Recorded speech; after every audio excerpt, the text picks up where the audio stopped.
দর্শক, আজকে আপনাদের দেখাবো এই কুরবানি ঈদের উপলক্ষে যে কুরবানি গোস্ত বিক্রি করে কুরবানির গোস্তের বাজার খিলগাঁও রেলগেটে।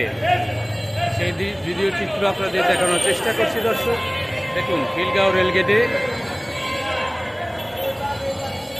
কুরবানির গোস্ত বিক্রি হচ্ছে। দূর দূরান্ত থেকে মানুষ আসছে এখানে, এসে কুরবানির গোস্ত যারা কুরবানি দিতে পারে না, মধ্যবিত্ত ফ্যামিলি যারা আছে দর্শক, তারা আর কি একটু কিনে খায়, সেই ভিডিও চিত্র আপনাদের দেখাচ্ছি। দেখুন, প্রচুর ভিড় লেগেছে এখানে। কেউ এসেছে বিক্রি করতে, কেউ এসেছে ক্রয় করতে। দর্শক, ভিডিওটা ভালো লাগলে অবশ্যই চ্যানেলটা সাবস্ক্রাইব করে বেশি করে শেয়ার করবেন।